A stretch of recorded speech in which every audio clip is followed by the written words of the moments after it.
मेरी 6 बेटियां थीं। बड़ी मन्नतों और पूजा पाठ के बाद आखिरकार बेटा हुआ। अभी वो सिर्फ 4 साल का ही था कि एक दिन स्कूल से लौटते वक्त उसे अगवा कर लिया गया। बेटे के गम में मेरी पत्नी पूरी तरह से टूट गई। वो दिन रात रोती रहती, कभी कभी तो घर से बाहर निकल जाती और सड़कों पर हमारे बेटे को ढूंढती फिरती। उसका दिमागी संतुलन धीरे धीरे बिगड़ने लगा। एक दिन ऐसा हुआ कि सड़क पार करते वक्त उसका एक्सीडेंट हो गया और वहीं उसकी मौत हो गई। मैं अंदर से पूरी तरह खाली हो गया था। कुछ वक्त बाद दोस्त से कर्ज लेकर मैंने किसी तरह अपनी बेटियों की शादी की।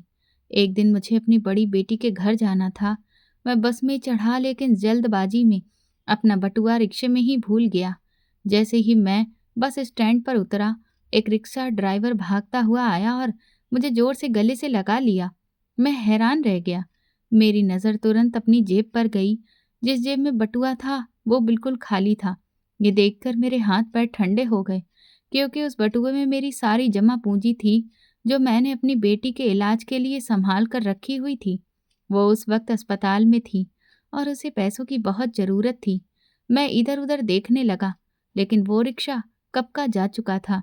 मैं बेबस होकर आसमान की तरफ देखने लगा और बुदबुदाया, हे भगवान, अब और इम्तिहान मत लो, मैं बहुत थक चुका हूँ। उसी वक्त मेरी आंखों से आंसू बहने लगे। घर की हालत भी बहुत खराब थी। राशन खत्म हो चुका था और घर में कुछ पकाने को नहीं था। मेरी पत्नी की तबीयत उस दिन भी ठीक नहीं थी।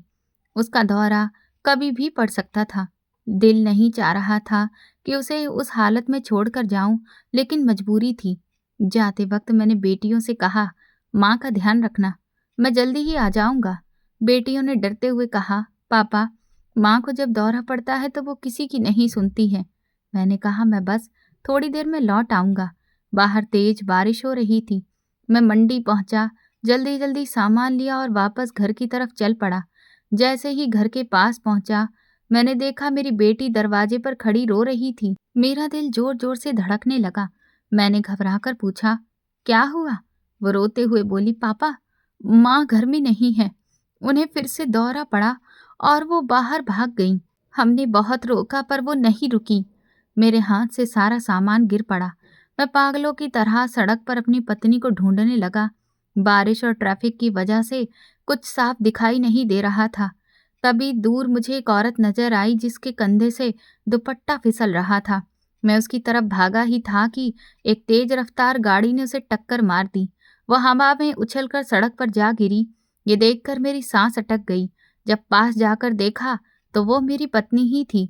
एक्सीडेंट देखकर लोग वहां इकट्ठा हो चुके थे।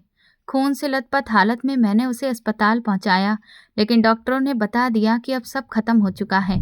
मेरी पत्नी आशा मुझे इस दुनिया में अकेला छोड़कर चली गई थी। मुझे उससे बहुत प्यार था। इतना बड़ा सदमा मेरे लिए सहन करना आसान नहीं था। मेरा नाम अवधेश है। मैं एक रिटायर्ड सरकारी कर्मचारी हूँ। मैं अपने माँ बाप का इकलौता बेटा था। जिम्मेदारियां निभाते निभाते कब खुद जिम्मेदार बन गया, पता ही नहीं चला। हालात ऐसे थे कि मैं शादी नहीं करना चाहता था, लेकिन माँ बाप के कहने पर मुझे शादी करनी पड़ी। मेरी पत्नी आशा बहुत अच्छी थी। उसने कभी मुझे ये महसूस नहीं होने दिया कि मैं कम कमाता हूँ। वो हमेशा कम में खुश रहती थी और घर बहुत अच्छे से संभालती थी। उसके आने के बाद ही थोड़ी बहुत बचत होने लगी थी। शायद उसकी किस्मत की बरकत मेरे घर में आ गई थी। मैं उसे कभी अच्छे कपड़े या आराम की चीज़ें नहीं दे पाया, फिर भी उसने कभी शिकायत नहीं की। मेरी जिंदगी दुख और परेशानियों से भरी रही। आशा की तबीयत कई दिनों से खराब थी, लेकिन महीने का आखिरी समय चल रहा था और इलाज के लिए पैसे भी नहीं थे। मैं बहुत परेशान रहने लगा था। मेरी पत्नी मुझे हमेशा हौसला देती थी। जब जांच करवाई तो पता चला कि मेरी पत्नी गर्भवती है। मेरी खुशी का तो कोई ठिकाना ही नहीं रहा। लेकिन मेरी पत्नी थोड़ी चिंतित रहने लगी। जब मैं उससे वजह पूछता तो वह कहती कि भगवान पहले हमें बेटा दे दे, ताकि बड़ा होकर वो आपका सहारा बन सके, फिर बेटी हो जाए। मैं उसकी बात सुनकर मुस्कुरा देता और कहता कि बेटियां तो भगवान का आशीर्वाद होती हैं। सच कहूँ तो मुझे खुद भी बेटियां बहुत पसंद थीं, लेकिन पत्नी की चिंता देखकर उसे तसल्ली देने के लिए मैं दिन रात भगवान से यही प्रार्थना करने लगा कि इस बार बेटा हो जाए। लेकिन भगवान ने हमें बेटी दी। हम खुश थे कि पहली संतान बेटी हुई है। हमें क्या पता था कि आगे चलकर यही बात हमारे लिए परेशानी बन जाएगी। समय के साथ भगवान ने मुझे 6 बेटियों का पिता बना दिया। मैं अपनी सभी बेटियों से बहुत प्यार करता था, लेकिन जैसे समाज कहता था वैसे ही मेरा परिवार और रिश्तेदार भी ताने देने लगे। लोग कहते कि अवदेश का तो वंश ही नहीं चलेगा, बिना बेटे के घर सूना माना जाता है। ये बातें मेरी पत्नी के दिल को बहुत चुभती थीं और वह अक्सर रोने लगती कि काश भगवान हमें एक बेटा दे देते। कुछ रिश्तेदारों ने तो मुझे दूसरी शादी की सलाह भी दे डाली। जब यह बात मेरी पत्नी को पता चली तो वो अंदर से टूट गई और बिल्कुल चुप सी रहने लगी। हर समय डरी सहमी रहती। उसका डर देखकर मैं भी परेशान रहने लगा। मेरा ऐसा कोई इरादा नहीं था, लेकिन मैं उसे समझाते समझाते थक चुका था। फिर उन्हीं दिनों भगवान ने हम पर कृपा की। हमारी रोज की प्रार्थनाएं सुन ली गईं। वक्त गुजरता गया और कई परेशानियों के बाद हमारे घर में फिर से खुशियों ने दस्तक दी। हम दोनों पति पत्नी रोज सुबह भगवान के सामने हाथ जोड़कर बेटे की दुआ मांगते। मेरी बेटियां भी बहुत समझदार थीं। वे भी अपने नन्हे भाई के लिए मन ही मन प्रार्थना करती थी। आखिरकार भगवान ने हमारी सुन ली और 6 बेटियों के बाद हमारे घर में चांद जैसा बेटा पैदा हुआ। उस दिन मेरी पत्नी की खुशी देखने लायक थी। हमने उसका नाम अमन रखा। वो सच में हमारे घर की रौनक बन गया था। उसके आने से घर में जैसे फिर से जान आ गई थी। अमन सबका लाडला था। उसकी बहनें उसे जमीन पर पैर तक नहीं रखने देती थीं। हर काम प्यार से करती थीं। लेकिन मेरे मन में एक डर था कि कहीं बेटियां ये न समझ लें कि बेटे के आने के बाद उनकी अहमियत कम हो गई है, क्योंकि पहले कही गई बातें उन्हें पहले ही दुखी कर चुकी थी। वे अक्सर मुझसे कहती थी कि पापा, हमें भी तो भगवान ने ही पैदा किया है, फिर लोग सिर्फ बेटे की ही चाह क्यों रखते हैं। मैं उन्हें प्यार से समझाता और वे समझ भी जाती, लेकिन मैं जानता था कि उनके दिल में कहीं न कहीं एक टीस जरूर रह गई है। इसी वजह से मैं हमेशा परेशान रहता था। लेकिन अमन के आने के बाद बेटियों ने मेरा ये डर भी दूर कर दिया। उनका प्यार और अपनापन देखकर मेरा दिल खुश हो गया। भगवान ने मुझे इस बड़ी परीक्षा से बचा लिया था, क्योंकि अगर बेटियों के दिल में एक बार गलतफहमी बैठ जाए तो वो जिंदगी भर नहीं जाती। अमन जैसे सबका लाडला था, वैसे ही मेरा भी था।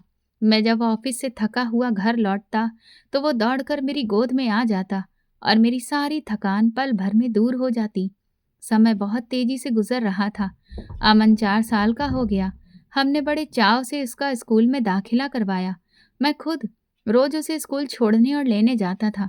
मुझे क्या पता था कि ये खुशियां बस यहीं तक थीं और हमारी तरफ एक बहुत बड़ा तूफान बढ़ रहा था। कहते हैं ना, कभी कभी खुशियां ज्यादा देर तक साथ नहीं देती।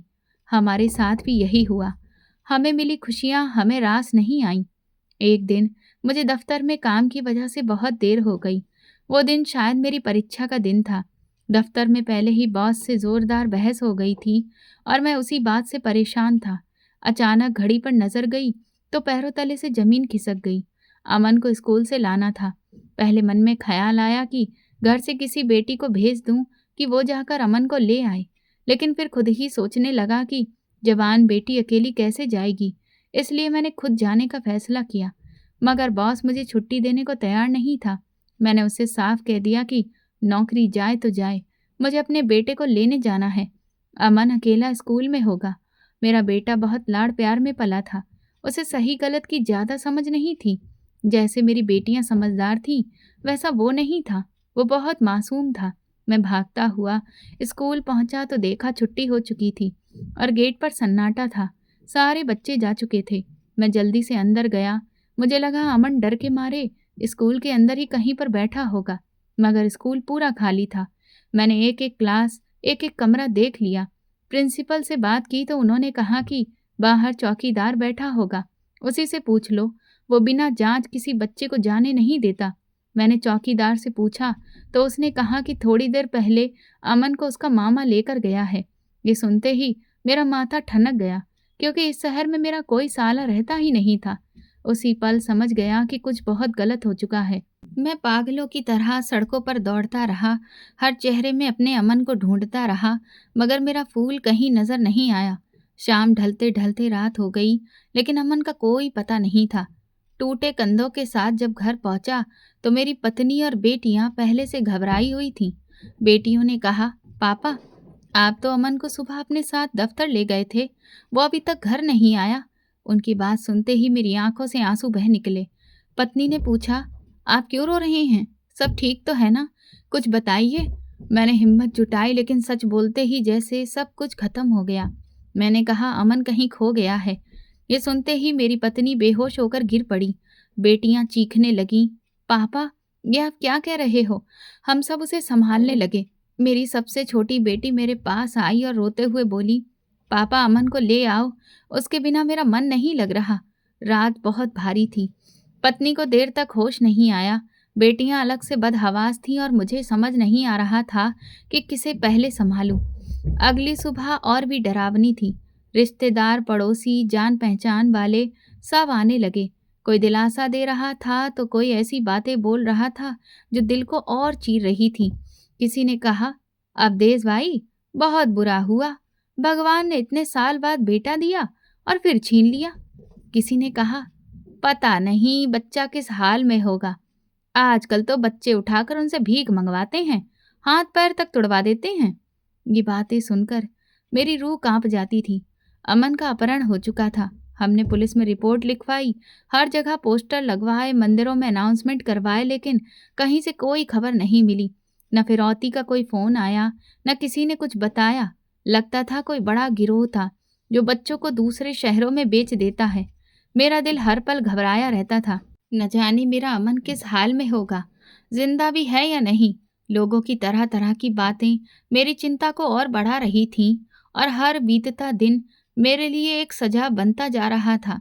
मेरा 4 साल का वो मासूम बच्चा न जाने कैसी तकलीफें झेल रहा होगा। घर में हाहाकार मच गया था। मेरी बीवी तो जैसे सदमे से बिल्कुल टूट गई थी। उसने खाना पीना छोड़ दिया था, बस दरवाजे पर बैठी रहती और अमन अमन कहकर पुकारती रहती। जो भी बच्चा गली से गुजरता उसे अमन समझकर पकड़ने दौड़ पड़ती। अब तो मोहल्ले वाले भी शिकायत करने लगे थे। मैंने अपनी बीवी को न जाने कितनी बार समझाया, मगर उसका दर्द अपनी जगह बिल्कुल सही था। इतने सालों बाद अगर बेटे की जिंदगी में खुशी आई थी तो वो भी बस कुछ ही सालों के लिए। मैं हर वक्त भगवान से प्रार्थना करता रहता कि अमन कहीं मिल जाए, कोई चमत्कार हो जाए और कोई उसे हमारे घर छोड़ जाए। मगर ऐसा होना शायद मुमकिन नहीं था। हमारे घर में मातम पसरा रहता था।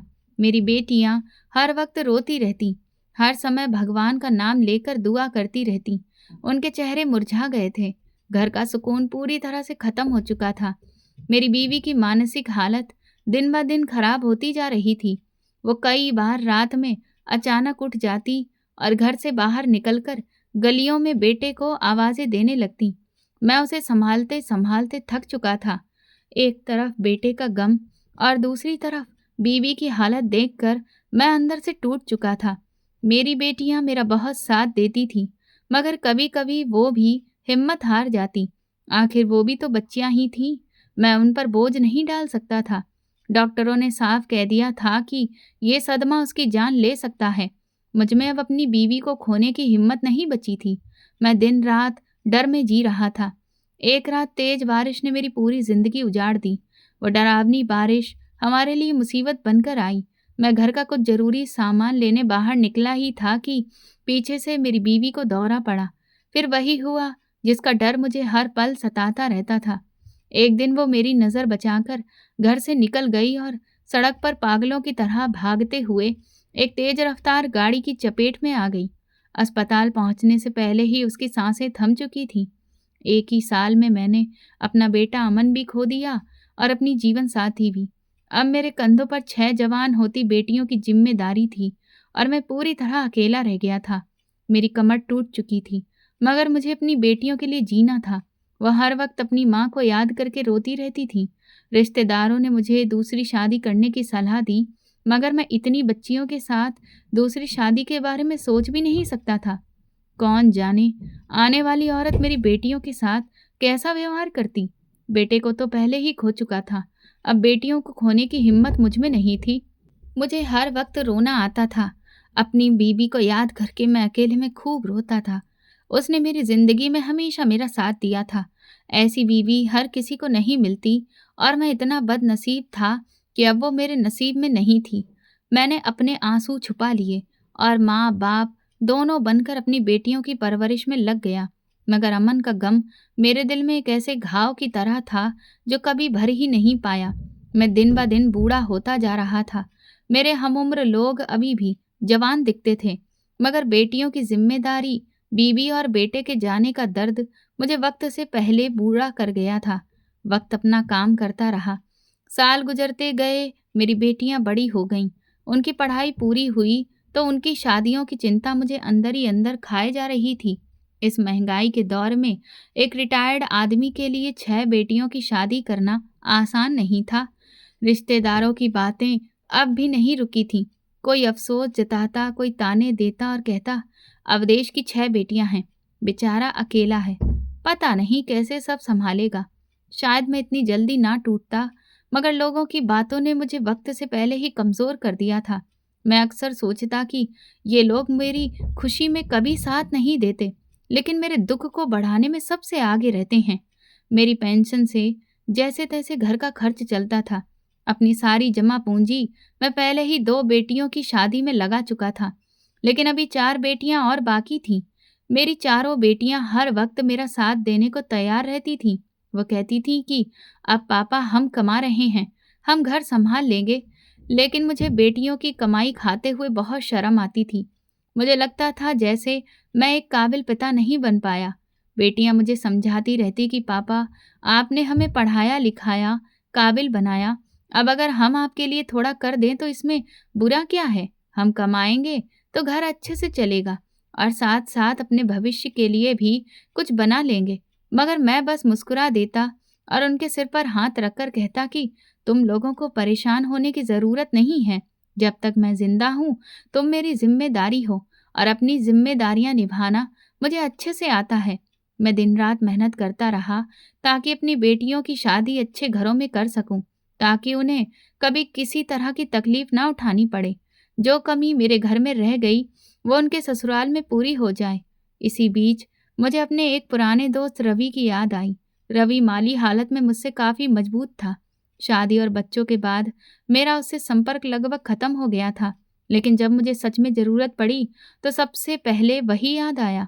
कुछ लोग ज़िंदगी में अंधेरे में जुगनू की तरह होते हैं, जो रास्ता दिखा देते हैं। ऐसे लोग किस्मत से मिलते हैं। मैंने अपनी मजबूरी रवि को बताई तो उसने बिना ज़्यादा सोचे मुझे कर्ज देने के लिए हाँ कर दी। वो मेरे हालात को लेकर काफ़ी फिक्रमंद था। जब उसने अपनी पत्नी को मेरे बारे में बताया तो वो कई बार मेरे घर आई, मेरी बेटियों के साथ बैठकर बातें करती, उन्हें घर संभालने के तरीके सिखाती, क्योंकि जो एक माँ सिखा सकती है वो मैं उन्हें नहीं सिखा पाया था। रवि और उसकी पत्नी ने मेरा बहुत साथ दिया। रवि ने मुझसे कहा, अवदेश तुम चिंता मत करो, ये पैसे आराम से लौटा देना जब तुम्हें ठीक लगे। मैंने उसका दिल से धन्यवाद किया और उसी पैसों से अपनी बाकी बेटियों की शादियां कर दी। एक एक करके मेरी सारी जिम्मेदारियां पूरी होती चली गईं और मेरा घर धीरे धीरे खाली होता गया। तब मुझे एहसास हुआ कि सिर्फ बेटों से ही नहीं, बेटियों से भी घर में रौनक रहती है। उनके हंसने रोने, उनके बोलने चिल्लाने से घर जिंदा लगता है। जब बेटियां चली गईं तो मुझे अमन की कमी और ज़्यादा महसूस होने लगी। आखिरी बेटी की विदाई के बाद मैं उस बड़े से घर में बिल्कुल अकेला रह गया। दीवारें जैसे मुझे काटने दौड़ती थीं। मैं अक्सर अमन के पुराने खिलौने और कपड़े निकाल कर रोने लगता और सोचता कि अगर आज वो जिंदा होता तो मेरा सहारा बनता। उम्र अब काफ़ी हो चली थी।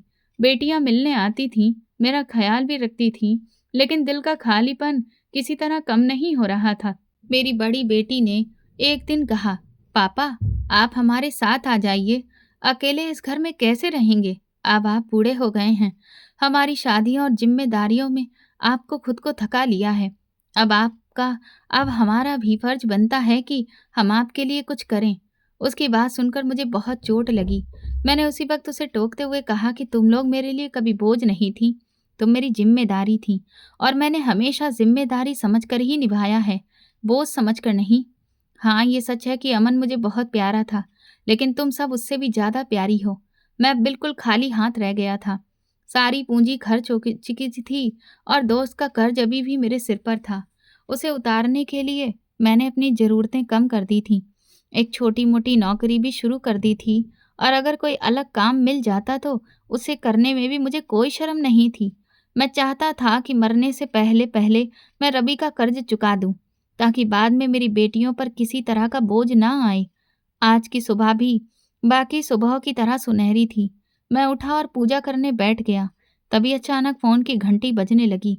इतनी सुबह फ़ोन की आवाज़ सुनकर मेरा दिल ज़ोर-ज़ोर से धड़कने लगा। मन में डर बैठ गया कि इतनी सुबह किसका फ़ोन हो सकता है? पुराना डर फिर से लौट आया। मेरा पूरा शरीर काँपने लगा। मैं मन ही मन भगवान से प्रार्थना कर रहा था कि अब कोई और दुःख मेरे पास ना आए, क्योंकि अब अगर कोई बड़ा दुःख आया तो शायद मेरी सांसें ही थम जाएँ। मैंने डरते-डरते फ़ोन उठाया तो सामने मेरी बड़ी बेटी अंजू थी। उसकी आवाज़ कमज़ोर लग रही थी। वो बीमार थी और उसे पैसों की बहुत ज़रूरत थी। अंजू की 2 छोटी बेटियां थीं, ज्योति और सीमा। मेरा दिल घबरा गया। मैं भगवान से मन ही मन प्रार्थना करने लगा कि मेरी बेटी को कुछ ना हो। मैंने उसे हिम्मत दी और कहा, तू चिंता मत कर, मैं अभी किसी तरह पैसे लेकर तेरे पास पहुंचता हूँ। वो बहुत शर्मिंदा थी। बोली, बाबा, मैं आपके पैसे जल्दी लौटा दूंगी। उसकी बात सुनकर मेरी आंखें भर आईं। मैंने घर में रखे थोड़े बहुत पैसे निकाले और कुछ दोस्तों से उधार लेकर रकम इकट्ठा की। सब पैसे मैंने अपने पुराने बटुए में रखे, जिसमें हमेशा मेरे बेटे अमन और मेरी दिवंगत पत्नी आशा की एक फ़ोटो रहती थी। वही फ़ोटो मेरी पूरी दुनिया थी। जब भी कमज़ोर पड़ता, उसे देखकर हिम्मत आ जाती। मुझे अच्छा लग रहा था कि इस उम्र में भी मैं अपनी औलाद के काम आ रहा हूँ। मैंने अब सब्र करना सीख लिया था। मैं घर से निकला और बस स्टैंड जाने के लिए एक रिक्शा रोका। रिक्शा चलाने वाला एक नौजवान था, नाम शायद राजू। उसने सिर पर गमछा बांधा हुआ था। मैं चुपचाप पीछे बैठ गया। मेरे दिमाग में बस बेटी की बीमारी और पैसों की चिंता घूम रही थी। रिक्शा बस स्टैंड पहुंचा तो मैंने किराया दिया और जल्दी जल्दी से बस की तरफ दौड़ा, जो चलने ही वाली थी। बस पर चढ़ते वक्त न जाने क्यों दिल जोर जोर से धड़कने लगा, जैसे कुछ छूट रहा हो। चढ़ते ही मैंने पीछे मुड़कर देखा, राजू रिक्शा लेकर जा चुका था। मैंने खुद को संभाला, तभी कंडक्टर चिल्लाने लगा, बाबा जल्दी चढ़ो, बस चल रही है। मैं बस में बैठ गया और थोड़ा सुकून महसूस किया। थोड़ी देर बाद कंडक्टर किराया लेने आया। मैंने जेब में हाथ डाला तो कुछ नहीं मिला। दिल जोर से बैठ गया। दूसरी जेब देखी, फिर कमर की जेब टटोली, मगर बटुआ गायब था। मुझे लगा शायद जल्दी में गिर गया होगा या रिक्शे में रह गया होगा। कंडक्टर सामने खड़ा था और लोग मुझे घूर रहे थे। मैंने शर्म से कहा, भाई, मेरा बटुआ शायद गिर गया है, मेरे पास किराए के पैसे नहीं हैं। कंडक्टर गुस्से में बोला, पैसे नहीं थे तो चढ़े क्यों? ये कोई मुफ्त की बस नहीं है, नीचे उतरो। उसने बस रुकवाई और सबके सामने मुझे उतार दिया। मैं सड़क किनारे खड़ा हो गया। आंखों से आंसू बहने लगे। लोग तरह तरह की बातें करने लगे। कोई बोला, पता नहीं कहाँ कहाँ से आ जाते हैं ऐसे लोग। कोई बोला, अपनी चीजें संभाल कर रखा करो, पता नहीं कौन चोर लेकर निकल गया होगा। उनकी बातें मेरे दिल में तीर की तरह चुभ रही थी। अब एक नई चिंता सिर उठाने लगी थी। उधर मेरी बेटी अंजू मेरा इंतजार कर रही थी। उसे पैसों की जरूरत थी और इधर मेरा बटुआ खो गया था। परेशानी सिर्फ किराए की नहीं थी। उस बटुए में बेटी के इलाज के पैसे थे और सबसे बढ़कर वो फोटो थी जो मेरे जीने का सहारा थी। अगर वो फोटो खो जाती तो मैं टूट जाता। मैं इधर उधर देखने लगा कि शायद वो रिक्शा वाला दिख जाए, लेकिन हजारों रिक्शों में उसे ढूंढना नामुमकिन था। मैंने आसमान की तरफ देखा और भगवान से मदद मांगी। मैं थक चुका था, कंधे झुक गए थे। सड़क के किनारे बैठकर मैं रोने लगा। मेरी हालत देखकर कुछ लोग मुझे भिखारी समझकर पैसे रख जाते थे और मैं बस यही कह पाता था कि मैं भिखारी नहीं हूँ। मगर हालत ऐसी थी कि सच में उन्हीं पैसों की सबसे ज़्यादा ज़रूरत मुझे थी। समझ नहीं आ रहा था क्या करूं, कहाँ जाऊं। सिर चकरा रहा था। बेटी के लगातार फ़ोन आ रहे थे, लेकिन इतनी हिम्मत नहीं थी कि फ़ोन उठाकर उसे मना कर सकूं। दिन ढलने लगा, शाम हो गई, मगर वो रिक्शा वाला कहीं नज़र नहीं आया। मैं मन ही मन यही दुआ कर रहा था कि किसी तरह मेरा बटुआ मिल जाए। तभी अचानक पीछे से किसी के दौड़ने की आवाज़ आई। बाबा जी! बाबा जी! मैंने पलट कर देखा तो वही राजू हाँफता हुआ मेरी तरफ आ रहा था। उसके हाथ में मेरा पुराना घिसा-पिटा बटुआ था। उसे देखकर मेरी जान में जान आई। उसने पास आकर बटुआ मेरी तरफ बढ़ाया और बोला, बाबा जी, आपका बटुआ रिक्शे में रह गया था। जब मैं घर पहुंचा तो सीट पर पड़ा मिला। मैंने हैरानी से पूछा, तुम्हें कैसे पता चला कि ये मेरा है? वो बोला, मैंने आपको इसमें से पैसे निकालते देखा था। मैंने कांपते हाथों से बटुआ खोला। पैसे पूरे थे। मेरी नज़र सबसे पहले उस फोटो पर गई। वो भी सुरक्षित थी। मेरी आंखों से आंसू बहने लगे। मैंने भगवान का धन्यवाद किया और उस नौजवान को दिल से आशीर्वाद दिया। मैंने बटुए से 500 का नोट निकाला और इनाम के तौर पर देना चाहा। कहा, बेटा, ये रख लो। तुमने मेरी बहुत बड़ी मुश्किल हल कर दी।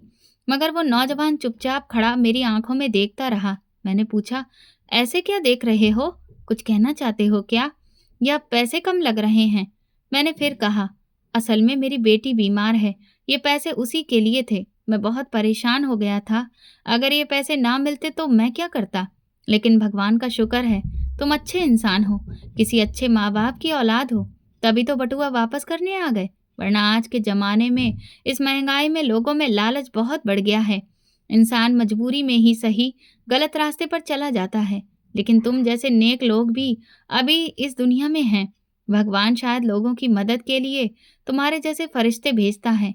मैंने पूछा, तुम्हारा नाम क्या है? तभी उसने जो नाम बताया मेरे रोंगटे खड़े हो गए। बोला, मेरा नाम अमन है। मैं हल्की सी मुस्कान के साथ चौंक गया। मैंने कहा, अच्छा, मुझे लगा था तुम्हारा नाम राजू है। फिर लगा कि ये बस एक इत्तेफाक है। मैंने कहा, मेरे बेटे का नाम भी अमन था। तभी वो बेचैन होकर बोला, मगर मगर क्या? मैंने पूछा। उसने कांपते हाथों से अपनी जेब में हाथ डाला और एक बहुत पुराना पर्स निकाला। उसमें एक छोटी सी फटी सी तस्वीर थी। उसने वो तस्वीर मेरे सामने कर दी और भर्राई आवाज में बोला, बाबा जी, आपके बटुए में जो तस्वीर है, वैसी ही एक तस्वीर मेरे पास भी है। ये वही तस्वीर है जो मैंने अपने स्कूल बैग की एक डायरी से निकाली थी जब मुझे अगवा कर लिया गया था। मैं इस तस्वीर को देखकर रोता रहता था। सोचता था कि यही मेरे माँ बाप हैं। मैं सदमे में उस नौजवान को देखने लगा। उसकी आंखों में आंसू थे। कभी तस्वीर को देखता, कभी मेरी तरफ। वो लड़का बेहद खूबसूरत था। मुझे यकीन नहीं हो रहा था कि क्या ये सच में मेरा बेटा हो सकता है। मेरा अमन इतना बड़ा हो गया। मैंने उसके चेहरे पर हाथ फेरा तो उसकी आंखों से आंसू बहने लगे। उसने कहा, पापा, और मैं टूट गया। मैंने उसे गले से लगा लिया और फूट फूट कर रोने लगा। अब मुझे यकीन हो चला था कि दुनिया में चमत्कार भी होते हैं। अमन ने बताया कि एक आदमी उसे दूसरे शहर ले गया था। वहां उससे भीख मंगवाई जाती थी। उसे मारा पीटा जाता, कई कई दिन भूखा रखा जाता। वो दिन ब दिन कमजोर होता जा रहा था। मार सहने की ताकत भी नहीं बची थी। लेकिन उसके पास कोई रास्ता भी नहीं था। वो छोटा था, कुछ समझ नहीं पाता था। उसने बताया कि उसके साथ और भी कई बच्चे थे, कुछ उसकी उम्र के, कुछ उससे बड़े। लेकिन शायद किस्मत ने उस पर थोड़ा रहम किया। जिस जगह उस आदमी ने उसे रखा था, वहां हमेशा अंधेरा रहता था। जब वो थोड़ा बड़ा हुआ तो एक दिन मौका पाकर वहां से भाग निकला। लेकिन उसे घर का रास्ता नहीं पता था। सड़कों पर भटकते हुए एक दिन उसे एक दिल का अच्छा रिक्शा चालक मिला, जिसने उसे सहारा दिया और अपने बेटे की तरह पाला। वो रिक्शा चालक अब इस दुनिया में नहीं रहा, लेकिन ये तस्वीर हमेशा उसके पास रही, जो उसकी असली पहचान थी। अमन बोला, मुझे आपकी और माँ की बहुत याद आती थी। चेहरा धीरे धीरे धुंधला हो गया था, लेकिन जब भी आपकी याद आती, मैं ये तस्वीर देख लेता। ऐसा लगता था जैसे आप दोनों मेरे पास ही हैं, मेरे दिल के बहुत करीब। मैंने अपनी पूरी जिंदगी इसी आस में काट दी। कई बार सोचा कि आप लोग बूढ़े हो गए होंगे, आपको मेरी ज़रूरत होगी, मेरी बहनों की शादी भी बाकी होगी। लेकिन मैं बेबस था, कुछ नहीं कर सकता था। घर लौटना चाहता था मगर रास्ता नहीं जानता था। सब कुछ भूल चुका था। अगवा करने वालों ने मुझ पर इतना जुल्म किया कि मेरी मानसिक हालत बहुत खराब हो गई थी। बस भगवान की कृपा रही कि मेरी जान बची रही, तभी मैं आज यहाँ तक पहुँच पाया। मेरा दिल जोर जोर से धड़क रहा था। उम्मीद और यकीन के बीच मेरा शरीर कांप रहा था। मैंने आगे बढ़कर उसका बाजू पकड़ा और उसकी आस्तीन ऊपर की। वहां वही गहरा जला हुआ निशान था जो बचपन में स्त्री से जलने पर बना था। वो निशान और वो पुरानी तस्वीर इस बात का सबूत थे कि ये कोई और नहीं, मेरा खोया हुआ बेटा अमन ही है। मैंने उसे फिर से सीने से लगा लिया। अब कोई शक नहीं बचा था। तभी उसने पूछा, मेरी बहनें कैसी हैं? वो तो मुझे बहुत याद करती होंगी। और माँ? माँ का तो मैं कभी भूल ही नहीं पाया। मेरी पत्नी का ख्याल आते ही मेरी आंखों से आंसू अपने आप ही बहने लगे। मैंने अमन से कहा, बेटा, तुम्हारी माँ आशा तुम्हारे गम में इस दुनिया से चली गई। तुम्हारे बिछड़ने के बाद वो खुद को संभाल नहीं पाई, धीरे धीरे बीमार रहने लगी। फिर उसका दिमागी संतुलन भी ठीक नहीं रहा।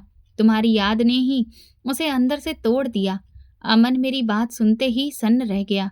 उसकी आंखें भर आईं। कांपती आवाज में बोला, पापा, ये आप क्या कह रहे हो? ऐसा नहीं हो सकता।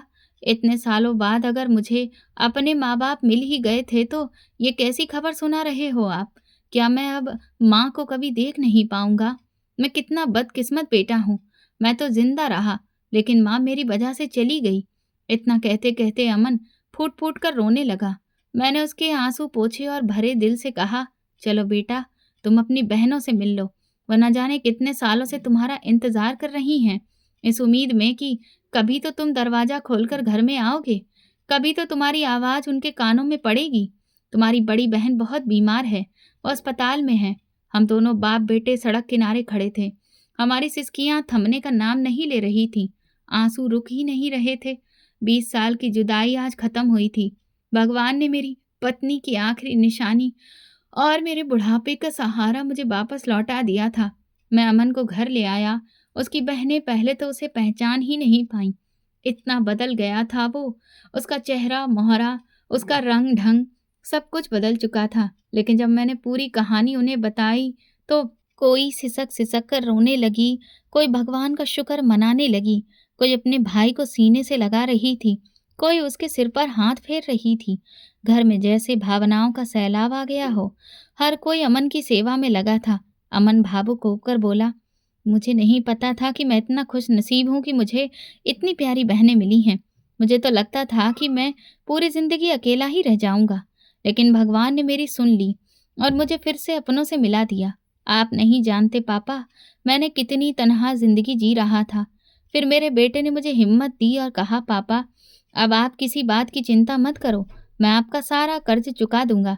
अब आप ये नौकरी छोड़ दीजिए। मैं आ गया हूं ना, मैं आपका सहारा बनूंगा, आपका हाथ बनूंगा।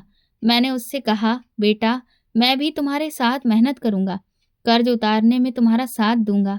लेकिन अमन ने साफ मना कर दिया। बोला, पापा, आपने सारी जिंदगी जिम्मेदारियां उठाई हैं, अब आपके आराम के दिन हैं। अब मैं आपको कोई बोझ नहीं उठाने दूंगा। सब कुछ मैं खुद करूंगा। मुझे मौका दीजिए आपकी सेवा करने का। मैंने जिंदगी के इतने साल अकेले गुजार दिए हैं। अब अगर भगवान ने मुझे आपकी सेवा का मौका दिया है तो मैं इसे जाने नहीं दूंगा। उसकी बातें सुनकर मैं मुस्कुरा दिया। वो कितना समझदार हो गया था। यही तो वही अमन था जो 4 साल की उम्र में भी माँ बाप की उंगली पकड़कर चलता था। वक्त और हालात ने उसे सिर्फ शारीरिक तौर पर ही नहीं बल्कि दिमाग से भी बहुत बड़ा बना दिया था। मुझे उस पर गर्व भी हो रहा था और तरस भी आ रहा था। न जाने उसने कैसी कैसी तकलीफें झेली होंगी। अमन ने दिन रात मेहनत करके मेरा सारा कर्ज उतार दिया, अपनी बहनों को भी जिंदगी में एक अच्छी जगह पर खड़ा किया। एक दिन मेरी छोटी बेटी नैना घर आई और बोली, पापा, बचपन से एक सपना देखा है कि जब भाई बड़ा होगा तो उसकी शादी धूमधाम से करेंगे। अब भगवान ने मौका दिया है तो हम चाहते हैं कि भाई शादी कर ले। अमन मुस्कुराया और बोला, मैं अभी शादी के बारे में नहीं सोच रहा था, लेकिन अगर मेरी बहनों की यही इच्छा है तो फिर मुझे कोई आपत्ति नहीं है। जो लड़की तुम लोगों को पसंद हो उसी से मेरी शादी कर दो। उसकी बात सुनकर दोनों बहनें खुशी से झूम उठीं। उसने अपनी बहनों का मान रख लिया था। आने वाला वक्त हमारे लिए खुशियां लेकर आया। हमने जो दुख झेला था उसकी भरपाई अब हो रही थी। मेरी बेटियों ने मिलकर फिर मेरे अमन की शादी बहुत ही धूमधाम से की। एक ऐसी शादी जो पूरे परिवार में किसी की भी नहीं हुई थी। लड़की भी बहुत सुंदर थी और दिल से बहुत साफ। उसका नाम मीना था। वो मेरा बहुत ख्याल रखती, अपने पति अमन की खूब इज्जत करती। एक दिन अमन ने मुझसे कहा, पापा, मैंने जिंदगी में माँ बाप की सेवा नहीं की, बहनों की जिम्मेदारी भी नहीं उठा पाया, पता नहीं भगवान को मेरी कौन सी बात अच्छी लग गई कि उसने मुझे मीना जैसी पत्नी दी। अमन ने कभी मेरी जिम्मेदारी अकेले अपनी पत्नी पर नहीं डाली। वो हमेशा कहता, पापा मेरी जिम्मेदारी मेरी है, मीना की नहीं। अगर मैं उस पर जोर डालूंगा तो उसका पाप भी मेरे ही सिर पर आएगा। मैं अपनी जिंदगी और अपने कर्म खराब नहीं करना चाहता। आज वो मेरे साथ कंधे से कंधा मिलाकर खड़ा है। सच में भगवान कभी सब्र करने वालों का साथ नहीं छोड़ता। हर मुश्किल के बाद आसानी जरूर आती है। हम इंसान दुख में जल्दी सोच लेते हैं कि भगवान हमसे नाराज हो गया है, लेकिन सच्चाई ये है कि भगवान न कभी हमें छोड़ता है और ना ही बेवजह नाराज होता है। दोस्तों, अगर आपको ये कहानी पसंद आई है तो कमेंट करके प्लीज़ ज़रूर बताइएगा। वीडियो को लाइक करिए, हाइप दीजिए और ज़्यादा से ज़्यादा शेयर करें। चैनल पर नए हैं तो सब्सक्राइब करें और नोटिफिकेशन बेल दबाएं ताकि अगली अपडेट सबसे पहले आपको मिले। ये कहानी पूरी तरह से काल्पनिक है।